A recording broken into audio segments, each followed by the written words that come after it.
بسم الله الرحمن الرحيم. اللهم لك الحمد كما ينبغي لجلال وجهك وعظيم سلطانك. اللهم لك الحمد حتى ترضى ولك الحمد إذا رضيت ولك الحمد بعد الرضا. اللهم لك الحمد كالذي تقول ولك الحمد كالذي نقول ولك الحمد خيرا مما نقول. Faites le louange d'Allah subhanahu wa ta'ala, s'il vous plaît mes frères et sœurs, partout dans le monde. اللهم صل وسلم على حبيبنا محمد. N'oublie pas, صلوا وسلم على الحبيب محمد. Faites salat wa salam على الحبيب محمد صلى الله عليه وعلى آله وسلم تسليما كثيرا. N'oublie pas s'il te plaît. رب اشرح لي صدري ويسر لي أمري واحلل عقدة من لساني يفقهوا قولي. Assalamu alaikum wa rahmatullahi wa barakatuhu. Que la paix d'Allah subhanahu wa ta'ala, sa miséricorde et ses bénédictions soient sur vous, mes frères et sœurs partout dans le monde. Bonjour mes frères et sœurs en humanité. C'est une question qui m'a été envoyée il y a 2-3 mois. Et je vais vous lire la réponse, Inch'Allah. Et la même personne m'a encore envoyé un mail extrêmement pressant et il a relancé 1 ou 2 fois. Alors que je lui avais envoyé cette réponse.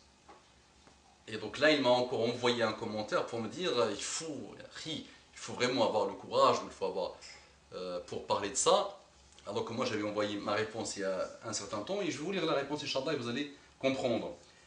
Ce que j'essaie de c'est pas la question de ce frère que je respecte beaucoup, que j'aime beaucoup, Allah subhanahu wa ta'ala, et avec qui j'ai beaucoup échangé.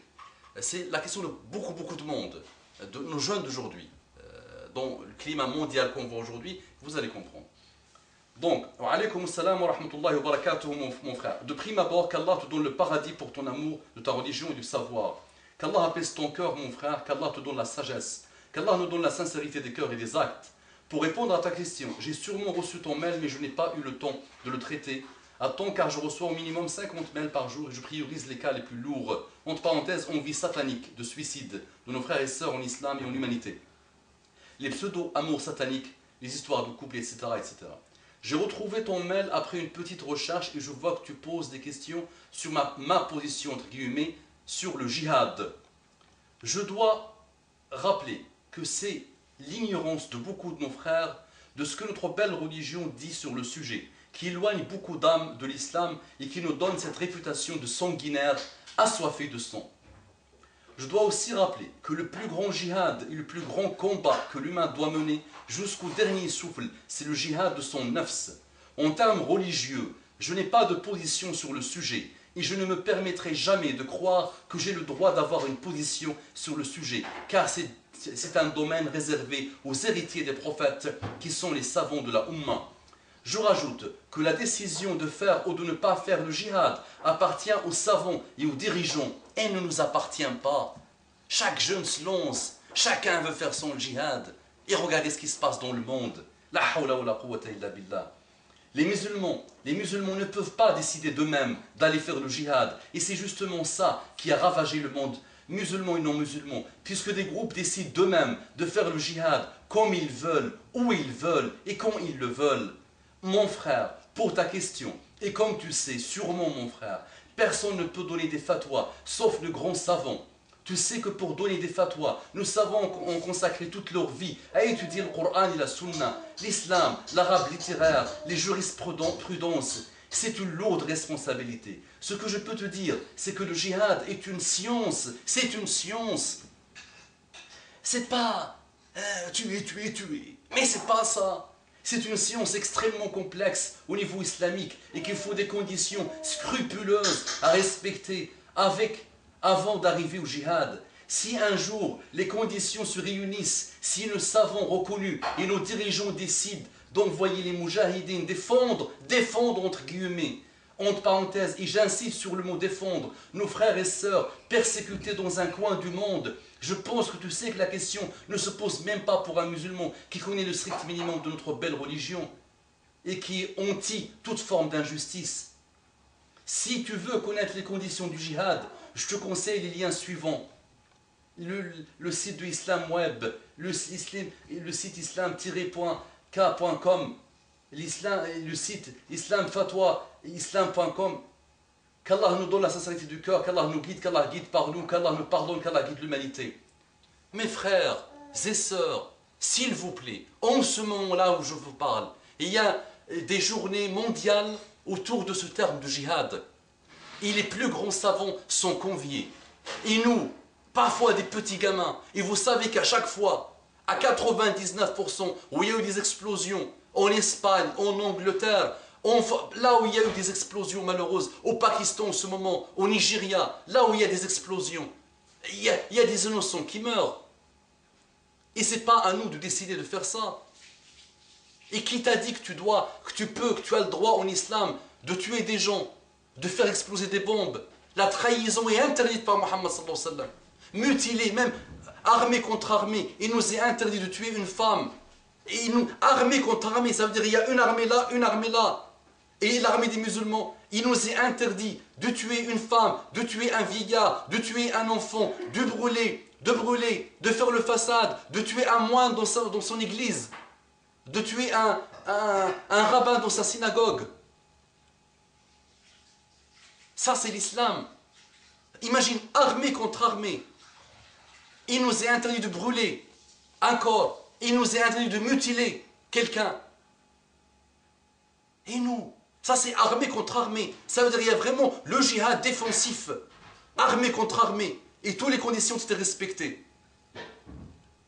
Et là, on veut tuer, exploser, voilà. Et il y a quelqu'un qui va malheureusement mal comprendre ça et qui va dire peureux, vous êtes peureux, vous faites pipi dans vos pantalons, vous avez peur, vous ne voulez pas faire djihad. Mais mon frère, les savants ont les cheveux blancs. En Mauritanie, un pays extrêmement calme, que je connais bien en plus. Aujourd'hui, là-bas aussi, il y a des explosions. Et vous savez que les savants de ce pays ont essayé de rencontrer ces gamins pour l'expliquer. Et alhamdoulilah, les gamins qui n'ont aucune science ont finalement compris. Et ils ont décidé de baisser les armes. Mais qu'est-ce qui se passe dans ce monde? Et ça tourne toujours autour de la même chose. C'est l'ignorance. C'est le manque de savoir. Walou, le livre, c'est l'ennemi juré. Consommer 3 lignes d'internet, être manipulé. Alors, les jeunes qui ont fait exploser en Angleterre, partout, qu'est-ce qui se passe? Et un monsieur fou, il les rencontre sur internet et il les manipule. Et vous savez très bien qu'il n'y a pas plus facile aujourd'hui que manipuler des gens. Les gens sont dans un niveau de détresse, de malheur, de souffrance. Ma femme bien aimée, peut-être les 10 minutes sont passées. Dans un niveau de souffrance. La hawla wa la quwwata illa billah, qui fait qu'ils sont manipulables facilement. Je vous dis, un mois, je peux manipuler un homme que vous ne pouvez pas imaginer de jeune. Et on peut les envoyer là où il faut. Là où il ne faut pas, surtout malheureusement. Tuer des gens. Mais non. Le djihad défensif, tu respectes ce que nos savants disent. Et ils le disent, ils le redisent, ils le répètent. Et ils s'arrachent les cheveux. Et ils partent rencontrer ces gamins pour leur expliquer. Et les gamins manquent de respect aux savants. Mais devant un savant, tu baisses la tête. Tu avoues ton ignorance totale. Et les savants saken, ils souffrent pour leur expliquer. Ils voyagent l'Algérie, la Mauritanie, partout dans la Libye en ce moment, partout dans le monde pour leur expliquer. S'il vous plaît, c'est pas, Wallah, c'est parce que je t'aime, Allah subhanahu wa ta'ala. Oui, nous souffrons totalement à cause de ce qui se passe en Palestine. Mais est-ce que nous sommes prêts? Est-ce que le schéma mondial aujourd'hui le permet? Est-ce que la situation actuelle le permet? Penses-tu que nous avons récupéré le Quds comme ça? Non. Il y a eu des générations de gens bons. Allah a préparé le climat. Quand le Quds avait passé 92 ans chez le Nasara, chez les croisés, Allah a préparé des générations. Salajiqa avant, Zanki, Emad-Din Zanki, puis son fils, Nour-Din Mahmoud, puis Salah Din Ayyubi, il a préparé des hommes, des situations, pour qu'on récupère l'Aqsa, après 92 ans qu'il a passé chez les croisés. Et ils n'ont pas commencé jihad, jihad, jihad.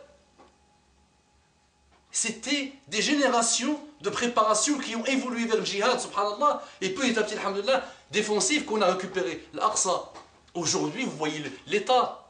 Et je vous dis, en ce moment-là, il y a des journées mondiales sur le djihad, et il y a les plus grands savants qui parlent. Écoutez, traduisez, renseignez-vous, lisez, achetez des livres, étudiez. Mais Inch'Allah, nous récupérons l'Aqsa. Et ils ne sont pas des gens qui se lamentent à attendre le Mahdi qui va le récupérer. Non, chacun doit préparer l'arrivée du Mahdi et l'arrivée de Khilaf al-Rashida. S'il vous plaît, c'est par amour que je vous dis, les jeunes, réveillez-vous. أقول قولي هذا واستغفر الله لكم واستغفروه إنه كان غفورا رحيما اللهم صل على محمد النبي الأمي وعلى آله وسلم تسليما كثيرا.